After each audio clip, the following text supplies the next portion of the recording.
Chain Soldier is back, baby! And this time, will our boy and his squad be strong enough to finally defeat the Thunder Gods? And what reward does he get next? Will he also be able to find new baddies? Or is there a chance for Bro to finally bring his sister back? This is Chain Soldier Season 2, and we're gonna recap the entire season and the gooning adventures of our #1 slave and his harem. Also, don't forget to subscribe so our hard work will be rewarded properly, if you know what I mean. So our MC, Yuuki, is as usual doing his chores and blessing us with a lot of fan service. When Bro finally finishes his slavery duties, he starts training with Kyoka. But an emergency breaks out. 8 civilians go missing. 6 are saved, but the 2 are still out there. So the gang heads out for a rescue mission, and with help from the 6th squad, mission success. And since Yuuki once again worked hard, if you know what I mean, his reward is, of course, way better. Sadly, I can't show that here or the YouTube gods will be pissed. And speaking of gods, the supreme commander of the entire anti-demon corps calls a meeting with all squad commanders, and for some reason wants Yuuki to attend too. When they arrive at headquarters, Kyoka warns our boy to never ever make eye contact with the supreme commander, or she might take an interest in him. Oh, I like the sound of that. Oh, by the way, they run into the 2nd commander, Mira Communton, and she instantly starts a booby fight with Kyoka. Inside, they meet Belle Tsukiono, who immediately starts crying because she knows her ass is about to get cooked, since her whole squad got wiped by one of the Thunder Gods. Once they enter the meeting room, every squad commander is present, and every single one of them is a baddie. We're even blessed by an actual mommy, Fubuki Azuma. And yes, she's really a mom. She's the mother of Himari and Yachiho. And gentlemen, just like Master Oogway would say, if you can't get her or her sister, you can always see their mother. Thank you, Sensei. With everyone gathered, the Supreme Commander finally makes her entrance, Ren Yamashiro. But our boy can't control his gooner instincts, sneaks a quick peek, and instantly regrets it. The meeting started when this grandma, the former commander of the 1st squad, finally announced her retirement, passing the role to Konomi Tatara. Now to the main topic, the 8 Thunder Gods. And in order to defeat them, every commander needs to learn up. But there's one problem. Ren believes not every commander is capable of doing so. And obviously, she's talking about Belle. Because of her mistake, her squad got wiped out. And now she's about to face some really hardcore training with the Supreme Commander herself. But the meeting gets interrupted. A massive Shuki army is heading straight for their headquarters. Ren sends several commanders out, and they easily wiped out hundreds of Shuki. Once they locate the real culprits behind the attack, Ren personally heads out to deal with them, bringing Kyoka and Yuuki along. However, when the 2 finally arrive, the fight is already over. Ren soloed every single one of the bad guys with her absurdly broken power, Virakana, the all-encompassing Lord of the Cosmos. And keep in mind, she doesn't just have one power, she has a lot of them. Anywho, Ren is interested in Yuuki, so she orders Kyoka to turn off her powers and gets really curious about how the reward thing works. But since Yuuki didn't do much, his reward ends up being slightly suffocating in Kyoka's boobies. And Ren was like, "That's it? Hey lady, what do you mean that's it? That should have been me, not him!" Now enough gooning around. Yuuki notices that even though Ren looks different, she kind of reminds him of his sister. Now that the squad members' meeting is finally over, later that night, Shushu bathes in the hot springs with Himari, and Shushu has a very naughty plan. With the commanders' meeting ending early, Mini Shushu secretly heads over for Yuki's room to do what she's gonna do, gooning. But as she sneaks inside, she finds something weird. There's this strange black mass that seeps through the wall, and it turns out to be one of the 8 Thunder Gods, Shikoku, who for some reason bypassed the barrier by suppressing her power. And she's there to kidnap our boy, but Shushu won't let that slide. She even has backup from Miss Tenka herself.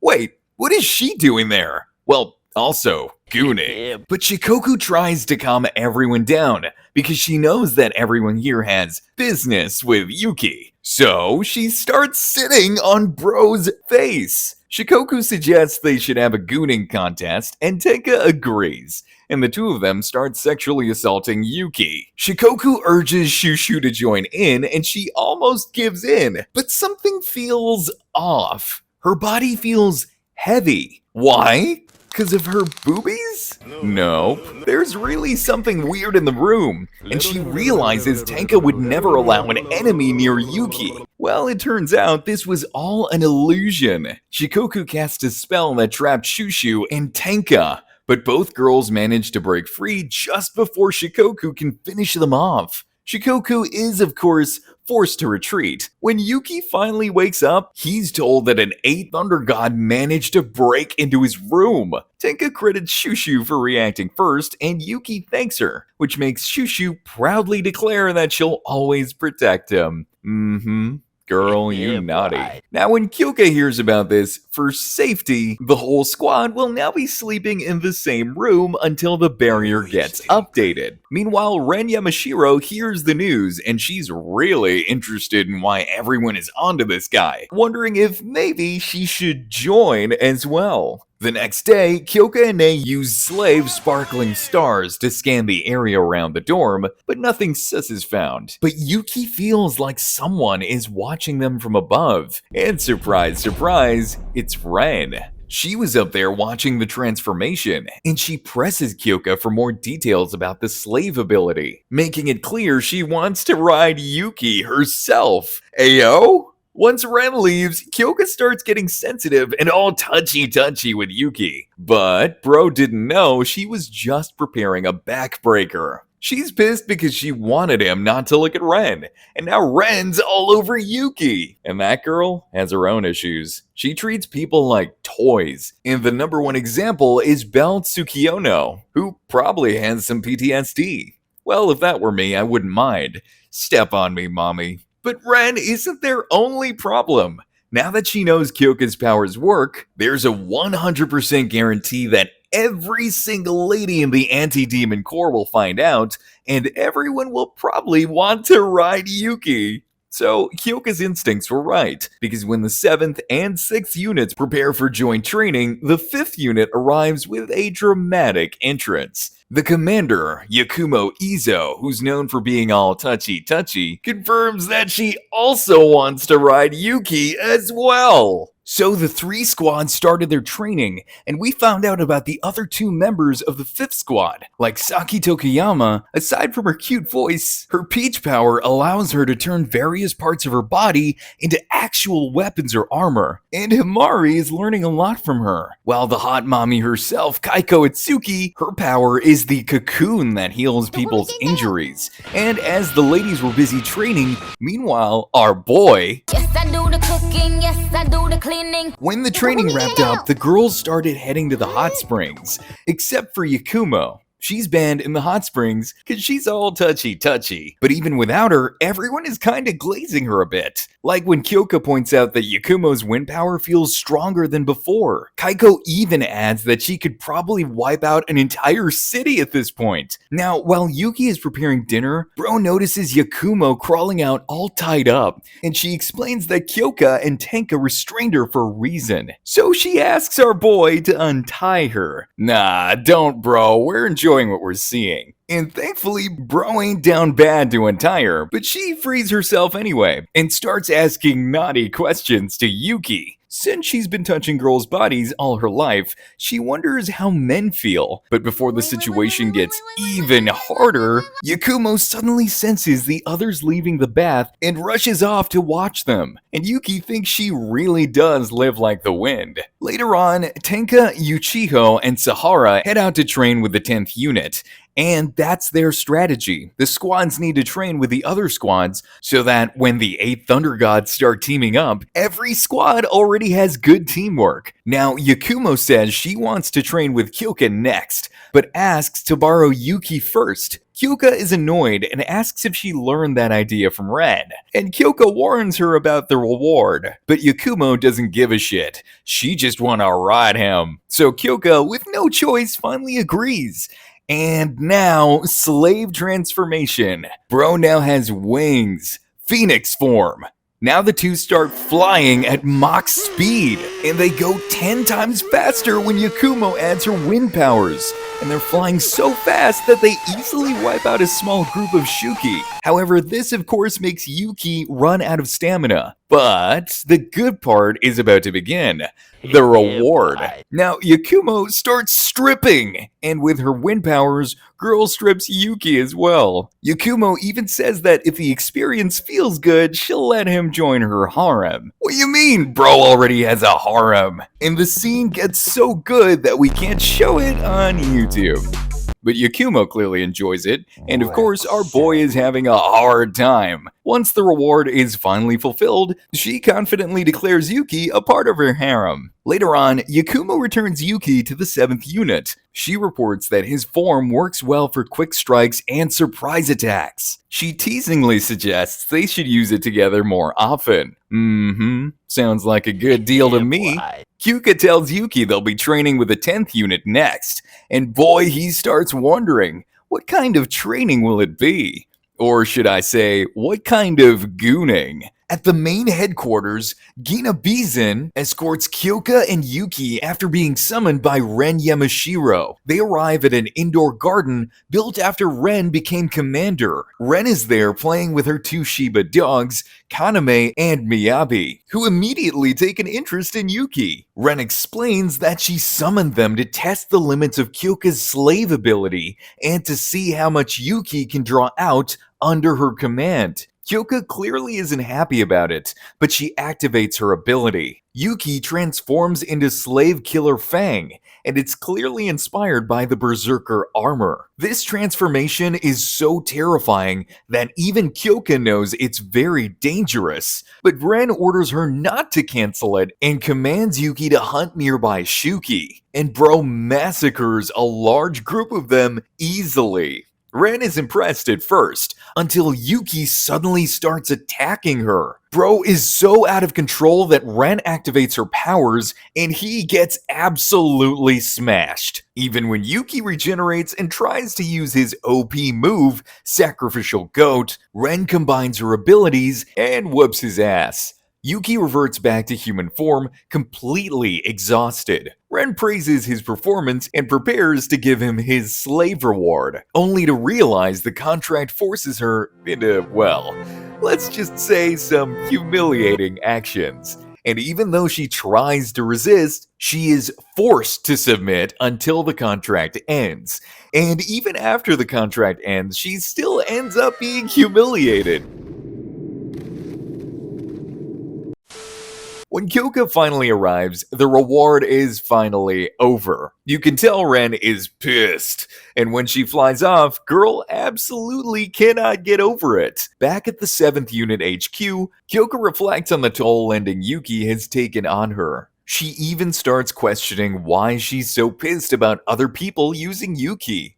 Well, ma'am, that's what we call jealousy. Speaking of the devil, our boy Yuki tries to get up and train with Kyoka again, but with just one poke, bro is already crumbling. So Kyoka tells him to get his ass back to bed. At the commander's assembly, Ren orders the joint training to continue. When she asks where Yuki is, and Kyoka explains that bro's body is so messed up he can't do anything. So instead, Ren orders Belle to stay behind. Well, she is cooked. But now there's another problem. Mommy Fubuki wants to talk with Kyoka. Back at the 7th Unit HQ, Himari is massaging Yuki, and bro is clearly grateful, while Himari is definitely thinking some naughty things. But Kyoka arrives with Mommy Fubuki, and ma'am pushes her daughter aside and shows her how a proper massage is done.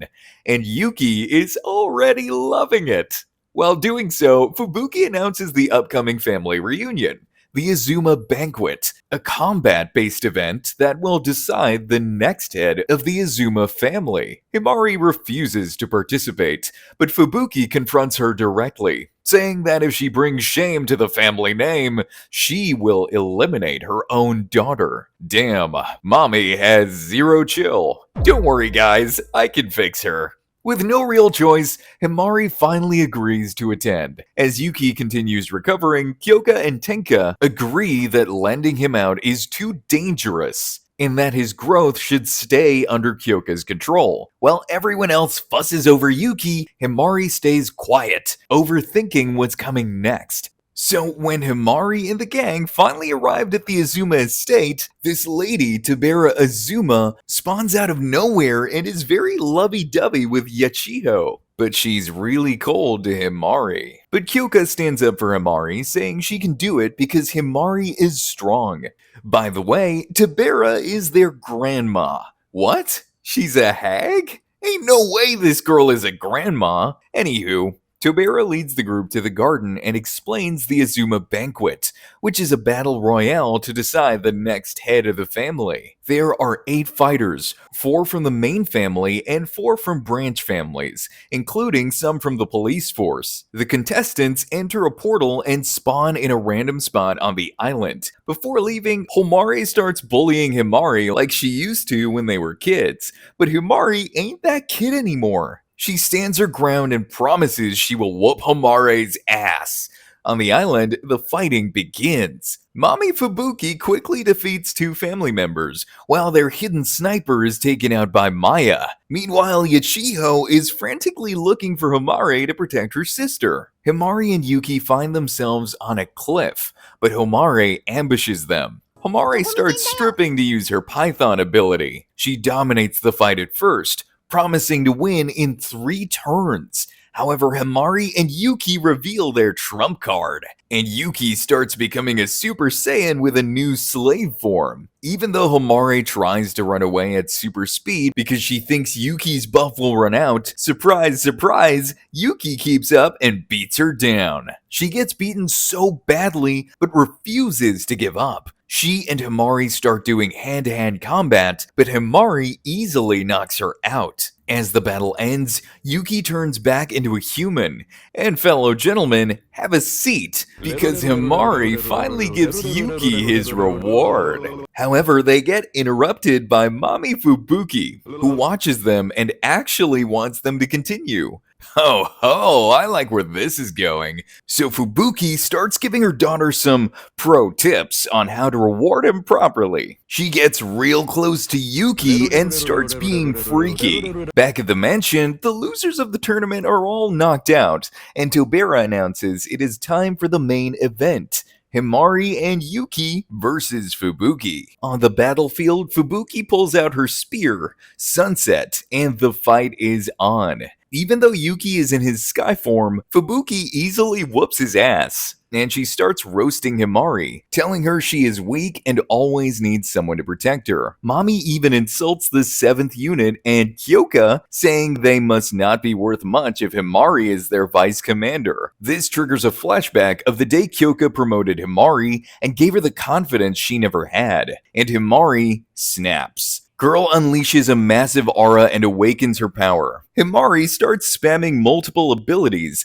like Yakumo's wind to blow Fubuki away, Tenka's teleportation to get behind her, and Himari's Python to land a fury of punches. She even uses Yachiko's golden hour to freeze time for a second and land every kick. Himari charges again, screaming at Fubuki to take back what she said about Kyoka. Seeing Himari's true potential, Mami Fubuki finally takes back the insult and tells her to give everything she's got. But as she's about to, Himari collapses from exhaustion in Fubuki's arms. The tournament ends with Fubuki being the winner and the new head of the family. But she isn't like Grandma. Fubuki immediately smacks Tobera in the ground and tells her to shut up and stop wearing that schoolgirl uniform. She calls out the toxic strength-only culture that ruined their family and promises to lead them with love instead. Granny was a little bit pissed, but finally gave it up to Fubuki's strength. Fubuki apologizes to Kyoka for the mean comments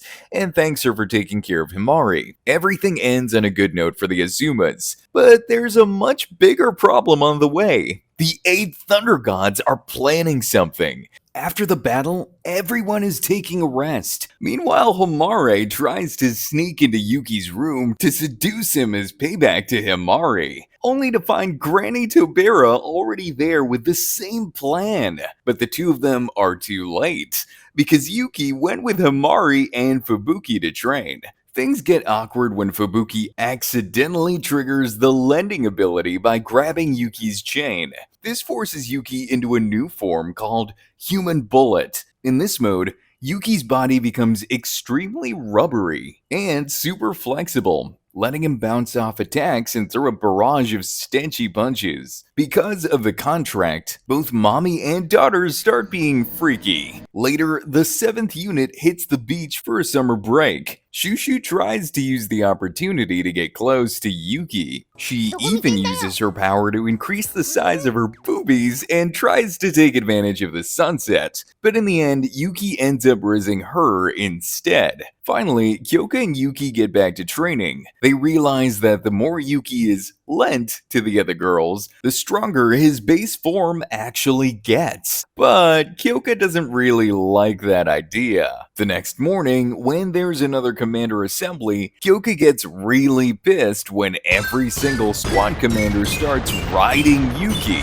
But turns out everything was just a terrifying dream. When she tries to walk it off on the beach, she finds Yuki there training. Bro starts telling her that he changed his mind, and Yuki wants to focus on training with Kyoka. Of course, this makes her really happy, and the next morning they quickly start training. They even develop a new move using his chain to wrap around and crush obstacles together. After a spicy reward session, an emergency alert goes off. The 8 Thunder Gods are finally making their move. So back at the Anti-Demon Corps HQ, Ren Yamashiro reveals that multiple women are going missing in the human world. They were kidnapped by one of the 8 Thunder Gods, Kusetsu. Kyoka and the chief of the 2nd unit, Mira Communton, are sent to Yokohama to take her down. While scouting Yokohama, it was explained that Kyoka and Mira are old rivals. Mira was an undefeated fighter in Okinawa until Kyoka beat her in a barehanded brawl years ago. Now they are both competing to see who will become the commander of the Corps. Mira is also pretty OP.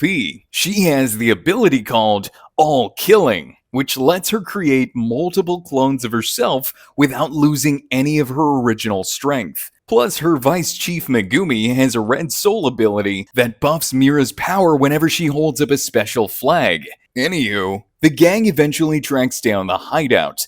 Mira absolutely destroyed the Shuki guards, while also using her clones to rescue the victims. Since Kyoka got a tiny scratch during the fight, she decides to give Yuki his reward immediately, while they are alone. The reward involves Yuki checking her for injuries. Of course, Mira walks in on them and completely loses her mind, assuming they must be engaged. But our boy made it clear later on. While Yuki is trying to sleep at the hotel, he wakes up to find Kusetsu lying right in bed next to him. She uses a feather to paralyze him and explains that since the Corps ruined her kidnapping plans, she's taking Yuki instead. Mostly because she's curious about human intimacy. She forcibly kisses him and tells him she wants to see what happens when a human and a god get freaky. While Yuki is unable to move, that didn't stop him from shouting for Mira. Big Sis immediately started throwing hands with Kusetsu.